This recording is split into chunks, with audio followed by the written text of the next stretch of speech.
Good morning, folks. Good morning. Another wonderful day.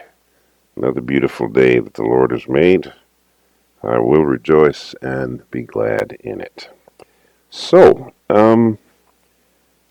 here's where we are with this sequence. I'm going to play the sequence right now. And this is the film so far with all of the scenes that have been animated, colored, and put into the film. So this is how the film is playing.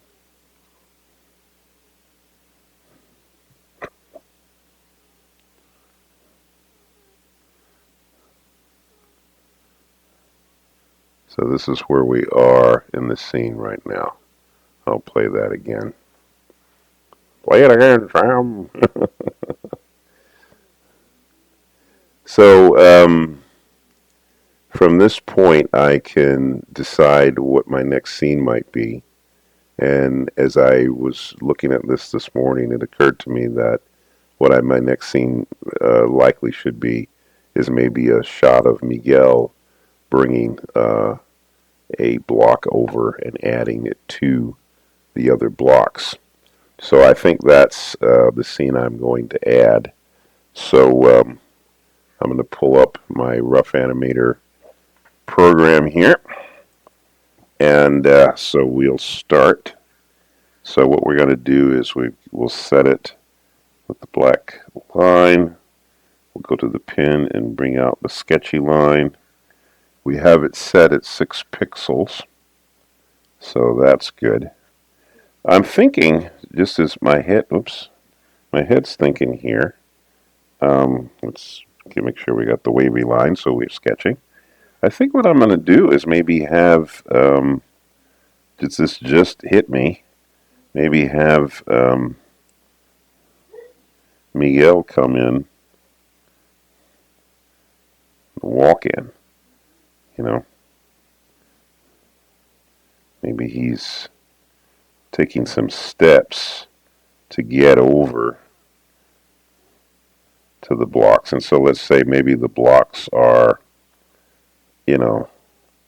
already here, sort of in the foreground, right?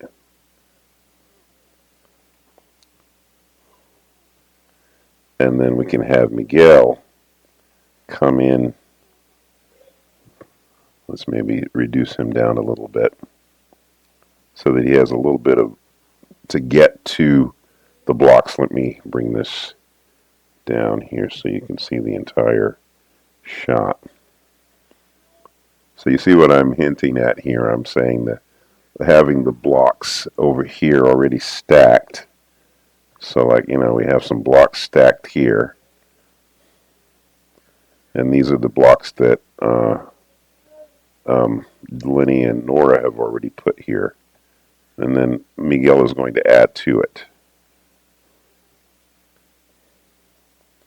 Yeah.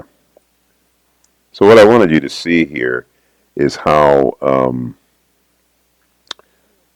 you might plan out a scene before as you're working. So what I would do here is I can work out a few poses to show Miguel coming into this scene here.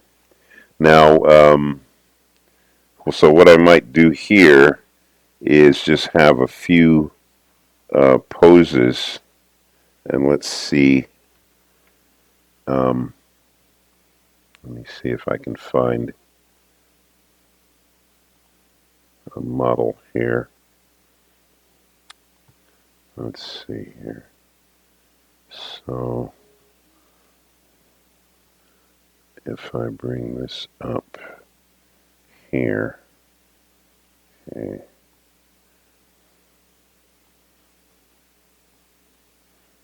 All right. So just something so I can see Miguel. All right. So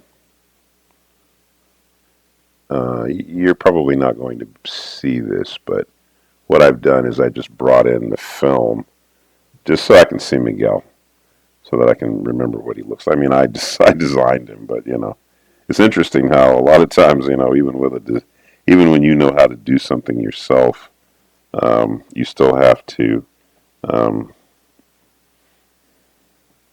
see it, remind yourself of it. So, so this is going to be Miguel over here. Let's see.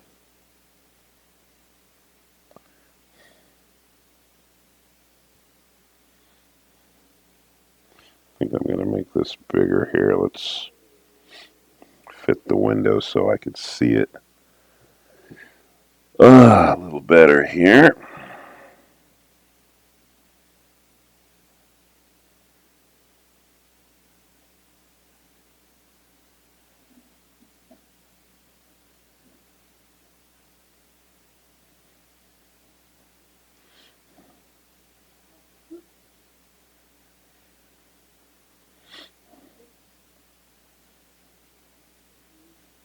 Yeah, so like that.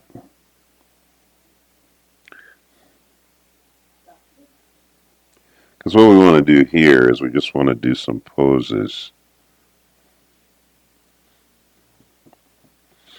just so we can get the thing started here. Okay, here we go.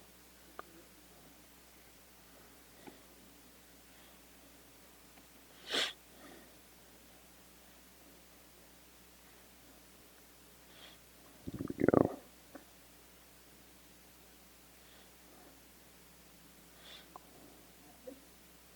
So,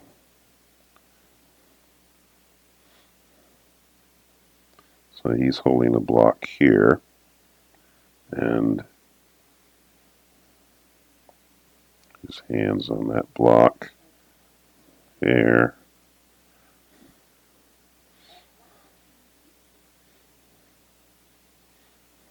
Okay.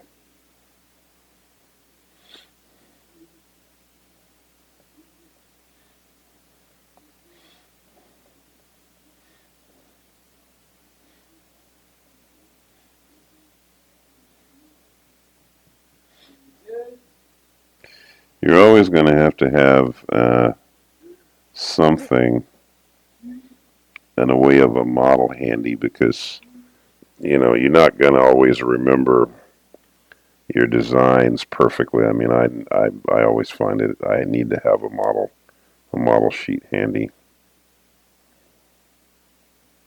because I mean even here I've designed these characters myself, and yet I still have to kind of go back and look at where I put details or what details I put on them, just so I can keep it consistent in my drawing. There we go. All right. Now the background here, I'd say the smart thing to do here would be probably the smart thing would be just to put the character. Well, you know what? I'm going to leave this the way it is now. Instead, I'm just going to copy this, and then later on, I'll put it on the background as a layer. But for now, I'll just leave it this way. Okay, so what I'm going to do here is work out some key positions for Miguel. So I mean, I can start him here. I think I don't want to have him too far away. Yeah, I think this is going to be sufficient. Let's see here, I can drop this model out of here. I think I'm getting the proportions right. Let's see. Maybe I need to have the head be a little bigger. So kids, let's see. Yeah, maybe his head is not the right size. Let's see, his head might be a little bigger. Yeah, I think that might be closer to what it should be. All right, so, all right, so he's going to take some steps. Now, what I can do here, so what I usually do when I start my animation, as far as the keys go, I usually start by holding each drawing, say, on 6s or 8s. I think what I'll do is I'll start out with, I'm going to start out with 8s. Okay. Alright, so now I'm going to add a drawing after, well, yeah, I'm going to duplicate the drawing after. Alright. So, and then I'm going to turn on the onion skin down here. Now, so what I'm going to do here is, I'm going to try something here. I don't know if this is going to work. I'm going to grab his lower body here. And then I'm going to do a flip horizontal. Okay. Then I'm going to move it forward and make it a little bigger. Now what I'm doing here is I'm anticipating that he's going to take a step, right? And I'm going to also make this a little bigger. But what I'm going to do here is I'm going to tip his body in the direction of the step. You're probably getting what I'm doing here. He's taking a step forward. He's going to take a step forward, you see, but he's shifting back and forth, and I want to tip the body.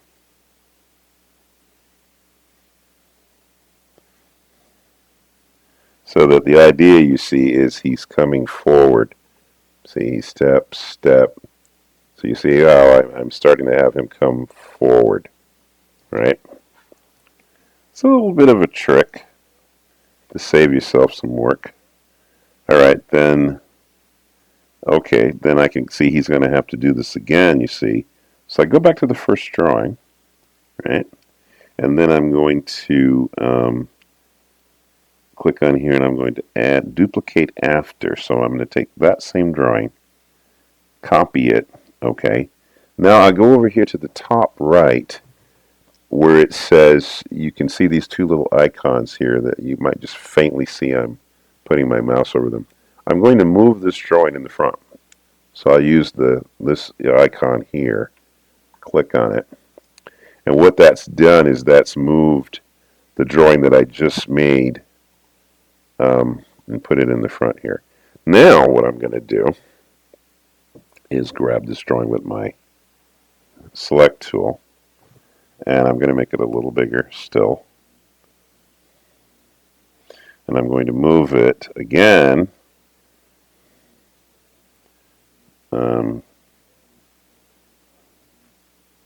so that you see he's coming even closer to us here, right?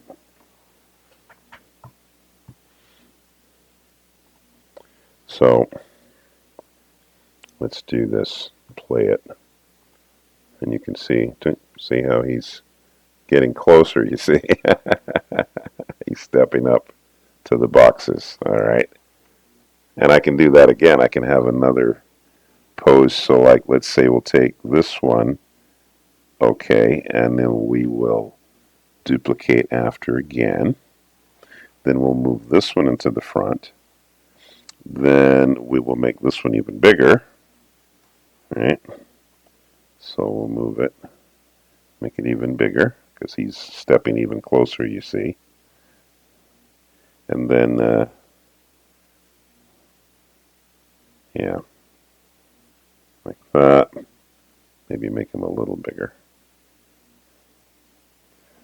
See, now let's play it. Yeah, see, so he's he's coming up to the boxes. So you can see just by taking the two drawings that I've got and, alternating them back and forth, I give the impression that he's walking up to the camera, you see. And that's a very simple technique that you can use. Your key drawings, and the reason you can see now I'm holding these on 8s. Let's see, I can maybe increase the exposure to 10s. See, the first time that you're looking at your keys, that's not going to be the timing per se. Like back in the day when before we had all the wonderful technology that we have now, we just flipped the drawings, you see. And we didn't flip them at any particular, oh, let's see, I have to label this. So this is going to be, let's see here, but you are my friends, and this is going to be scene 5. Save it. All right, so I had to label the scene to save it. There we go. Yeah, so because I expose it on tens doesn't necessarily mean anything. It doesn't necessarily represent the actual timing that I will end up with. It just represents it shows that I'm flipping the drawings and I'm looking at the action that I have created, so that it has a what's the word? I can see it. I can get a sense of what I'm trying to do. But you can see I haven't worked out anything on the steps yet. I've just got, but just those 2 drawings. And the fact that I can copy them and everything, and then we'll pull this out here a little bit so you can once again see the whole image. Let's move this over so you can see past me here. Yeah. So you can see the advantage of this because you can see what I'm getting at here. I'm trying not to. I'm just trying to get a sense of an overall sense of how the scene is going to work, and that's always going to be your first stage when you're doing your animation. You don't need to put in too much effort in the beginning. You just want to see, where am I going? Well, how might this scene play? And actually, you could output this and put it into your film if you like, even just in this stage. In fact, you could do your entire film posing out things and then putting them together and making an animatic. And the beauty there is that now you already have your key poses that you've already done. All you have to do is go back, break down, do breakdowns, do in-betweens, and you'll have a finished scene. So it's a little more expeditious way of getting your work done without going back and redoing and redoing and redoing. You're a little bit more defined in how you're attempting. And I think the way I'm going to play this scene is have him walk up to it and then maybe cut and have him put the block on top instead of having to do it in this scene. Okay, so we'll stop here, and we'll stop here and take it from this point. But yeah, I think we'll go here. We'll pick it up tomorrow from here and see where we're at. All right, good people. Have a beautiful day. I'll see you tomorrow. Don't forget to thank God for your talents and gifts. All right. Okay, I will see you tomorrow.